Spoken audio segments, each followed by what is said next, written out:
نحمده ونصلي على رسوله الكريم اما بعد فاعوذ باللہ من الشیطان الرجیم بسم اللہ الرحمن الرحیم رب اشرح لی صدری ویسر لی امری واحلل عقدۃ من لسانی یفقہوا قولی۔ السلام علیکم ورحمۃ اللہ وبرکاتہ۔ صراط مستقیم میں آپ سب کو خوش آمدید۔ پچھلے سبق میں ہم نے سورہ ہود کو مکمل کر لیا تھا، اس کا ریویو دیکھ لیا تھا، اس میں سے اپنے لیے عمل کے پوائنٹس نکالے تھے۔ آج کے سبق میں ہم سورہ یوسف کا تعارف پڑھیں گے، جو اس میں موضوعات کور ہونے ہیں وہ پڑھیں گے، اس کے نازل ہونے کی وجوہات، اس کے وحی کے بارے میں پڑھیں گے، اور اس میں کیا سبق ملتا ہے ہمیں وہ بھی تھوڑا سا دیکھیں گے۔ تو آج کا سبق شروع کرتے ہیں۔ بسم اللہ الرحمن الرحیم۔ سورہ یوسف قرآن مجید کی 12ویں سورہ ہے جو مکی سورتوں میں شامل ہوتی ہے۔ اس کا بنیادی موضوع حضرت یوسف علیہ السلام کی زندگی کی کہانی ہے، جس میں ان کے خواب، ان کے بھائیوں کی سازش، قید و بند، بادشاہ کے دربار میں عزت اور آخرکار اپنے خاندان کے ساتھ ملاپ جیسے اہم واقعات شامل ہیں۔ تو موضوعات جو ہم اس میں پڑھیں گے، حضرت یوسف علیہ السلام کے خواب کے بارے میں پہلے اللہ تعالیٰ بتاتے ہیں، پھر جو بھائی سازش کرتے ہیں اور حسد کی بنا پر حضرت یوسف علیہ السلام کو کنویں میں پھینک دیتے ہیں۔ پھر ہم لوگ مزید دیکھیں گے کہ حضرت یوسف علیہ السلام کس طرح سے مصر میں ان کی آمد ہوئی، کس طرح سے وہ عورتوں کے فتنے کا شکار ہوئے، اور اس کے بعد کس طرح سے قید اور خوابوں کی تعبیر جو ہے انہوں نے بتائی، قید میں 2 قیدی جو تھے ان کو۔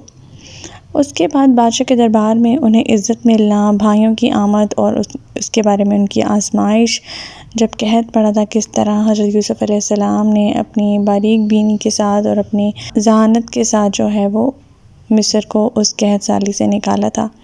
مزید ہم اس میں دیکھیں گے کہ حضرت یوسف علیہ السلام جب اپنے والدین سے ملتے ہیں تو ان کی کیا تاثرات ہوتے ہیں، اور اوورآل یہ سورہ ہمیں صبر اور تقوی کا پیغام دیتی ہے کہ اللہ پر بھروسہ رکھنے اور مشکلات میں صبر کرنے والوں کے لیے ہی کامیابی کی بشارت ہے۔ اب یہ سورہ جو ہے وہ مکہ مکرمہ میں نازل ہوئی جب رسول اللہ صلی اللہ علیہ وسلم اور ان کے صحابہ شدید مشکلات کا سامنا کر رہے تھے۔ کفار مکہ اسلام کو دبانے کی کوشش کر رہے تھے اور رسول اللہ صلی اللہ علیہ وسلم پر مختلف طریقوں سے دباؤ ڈالا جا رہا تھا۔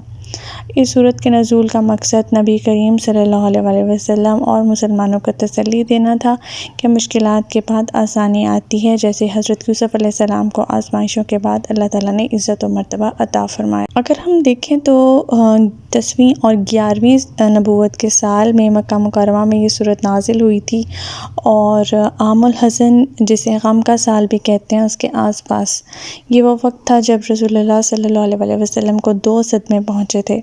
ایک تو حضرت خدیجہ رضی اللہ تعالیٰ عنہا کا انتقال ہو گیا تھا جو آپ کی سب سے بڑی مددگار تھیں، اس کے بعد حضرت ابو طالب کا انتقال ہو گیا تھا جو قریش کے ظلم و ستم سے آپ کی حفاظت کرتے رہتے تھے۔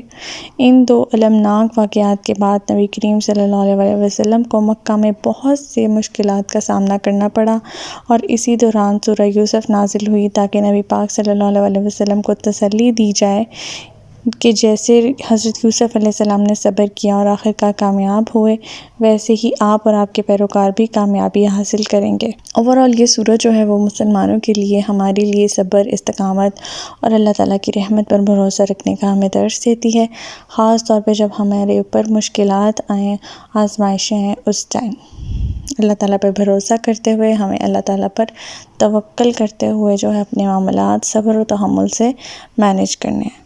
تو ہمارا آج کا سبق یہیں تک تھا۔ اگلے سبق میں ہم سورہ یوسف کا باقاعدہ آغاز کریں گے۔ اللہ تعالیٰ سے دعا ہے کہ اللہ تعالیٰ قرآن پاک کے احکامات بھی ہمیں مل پیرا ہونے کی توفیق عطا فرمائے۔ اللہ پاک ہمیں ہدایت دے کہ جس کے بعد گمراہی نہ ہو۔ ربنا لا تزغ قلوبنا بعد إذ هديتنا وهب لنا من لدنك رحمة إنك أنت الوهاب سبحانك اللهم وبحمدك نشهد أن لا إله إلا أنت أستغفرك وأتوب إليك۔ السلام علیکم ورحمۃ اللہ وبرکاتہ۔